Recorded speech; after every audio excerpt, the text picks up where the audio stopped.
Utusan Dewa Gotham Jin sendiri tidak menyadari bahwa saat dia menyalakan kembali semangat juangnya, sudah ada obsesi yang berbeda di dalam hatinya. Dia bahkan tidak menyadari bahwa pada saat ini, alasan paling mendasar dari pemikiran yang tiba-tiba muncul di hatinya adalah karena dia telah melakukan begitu banyak untuk Mahkamah Agung. Hanya karena dia telah membayar terlalu banyak. Di tahun-tahun yang lalu, utusan Tuhan Gotham Jin bangga bergabung dengan Istana Tuhan. Tapi hari ini, perubahan seperti itu tiba-tiba terjadi. Di hati utusan Tuhan Gotham Jin, ada orang seperti itu yang bisa membuat Mahkamah Agung tak berdaya. Ini berarti bahwa semua ide dan nilai sebelumnya menjadi tidak berguna. Pengorbanan yang pernah dia lakukan untuk Mahkamah Agung juga menjadi tidak berharga saat ini.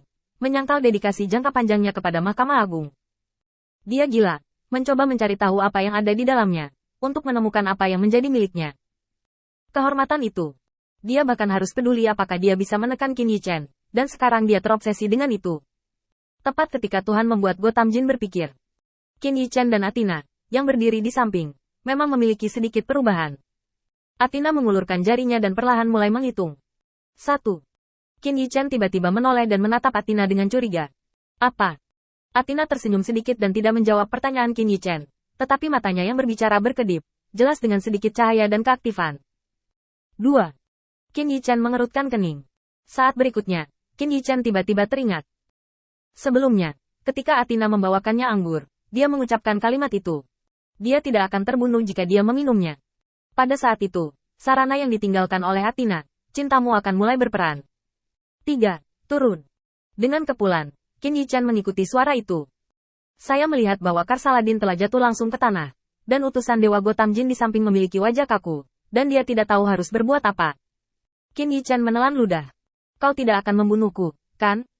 Meskipun Qin Yichen tidak terlalu menyukai penguasa kota terapung ini sekarang, Qin Yichen tidak memiliki banyak sikap yang seharusnya dia miliki. Bagaimanapun, Mahkamah Agung Ilahi dapat diganti karena meskipun mereka berdiri di puncak alam abadi, mereka pada dasarnya hanyalah sebuah kekuatan. Tapi penguasa kota-kota terapung ini adalah bagian tak terpisahkan dari pengadilan abadi. Untuk menggantikan mereka lebih sulit daripada naik ke langit. Orang-orang ini dapat memperjuangkannya. Jika tidak, biarkan mereka menundukkan kepala menghadapi tren umum. Apakah mereka tulus atau tidak, selama mereka mau melakukan sesuatu untuk diri mereka sendiri. Athena cemberut.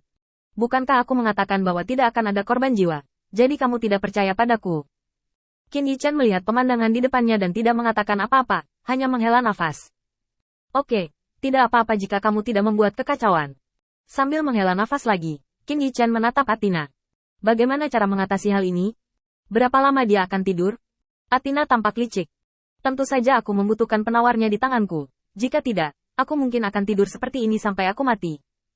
Setelah mendengar ini, Qin Yichen menarik napas dalam-dalam. Sayangku, ini lebih tidak dapat diterima daripada keracunan langsung. Melihat tubuhnya sedikit melemah, keputusasaan semacam ini berada di luar pemahaman orang biasa. Apa yang dapat diramalkan Qin Yichen adalah bahwa ini adalah periode waktu yang cukup lama bahkan jika itu hanya penguasa kota dari kota terapung. Dia benar-benar di luar keberadaan manusia. Jika Anda ingin orang seperti itu mati total, setidaknya, dibutuhkan 1000 tahun. Yang terburuk adalah mereka yang sudah memiliki tubuh ilahi.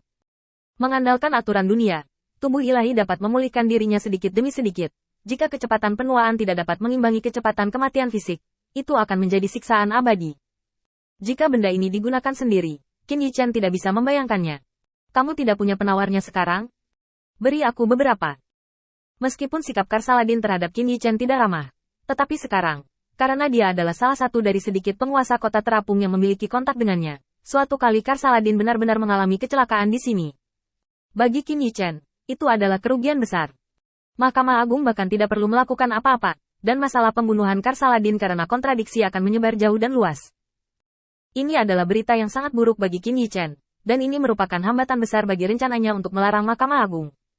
Setidaknya, tidak sekarang. Athena tersenyum kecil. Ya, tapi aku tidak senang kamu menyelesaikannya dengan mudah. Saya pikir, Anda dapat melanjutkan gambar penjahat Anda sebelumnya. Itu sangat menarik. Melihat senyum cerah Athena, Qin Yichen tahu bahwa dia tidak bisa menghindari ini, dan menggelengkan kepalanya tanpa daya. Oke, aku akan membawanya kembali ke istana, dan kamu akan memberinya obat penawar ketika saatnya tiba. Athena tersenyum cerah. Membuat kesepakatan. Setelah sedikit persiapan, Qin Yichen mengambil cara yang disiapkan oleh Athena dan muncul di depan mereka berdua. Utusan Tuhan Gotham Jin masih memeriksa apa yang terjadi pada Karsaladin. Tetapi tidak peduli bagaimana dia memeriksanya, dia tidak dapat menemukan masalah dengan Karl Saladin. Setelah banyak lemparan, tepat ketika dia akan menyerah, Qin Yichen tiba-tiba muncul. Mata dingin itu berbalik melawan matahari, membuatnya semakin suram.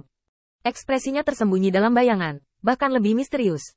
Qin Yichen memandang Karl Saladin dengan acuh tak acuh, dan setelah beberapa saat, matanya tertuju pada utusan ilahi Gotham Jin.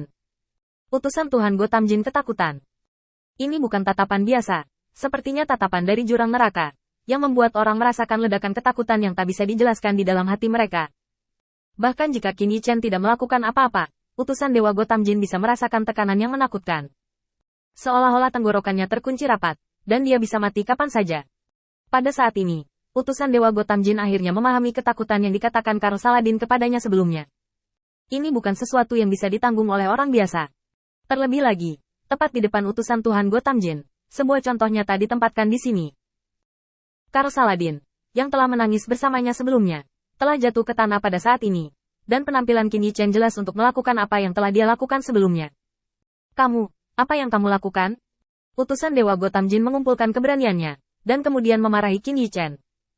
Tapi Qin Yichen tidak menanggapi, dia hanya melihatnya dengan ringan, tidak ada kemarahan dan kemarahan di matanya yang tenang, dan itu sangat tenang. Aku akan membawa seseorang bersamaku. Setelah berbicara, dia mengulurkan tangannya dan meraih pergelangan kaki Karl Saladin, bahkan tanpa melirik Gotham Jin untuk kedua kalinya, dan berjalan keluar dari pintu selangkah demi selangkah. Sampai saat pintu didorong terbuka, Qin Yichen tiba-tiba menoleh dan menatap utusan ilahi Gotham Jin. Senyum penuh arti muncul di sudut mulutnya,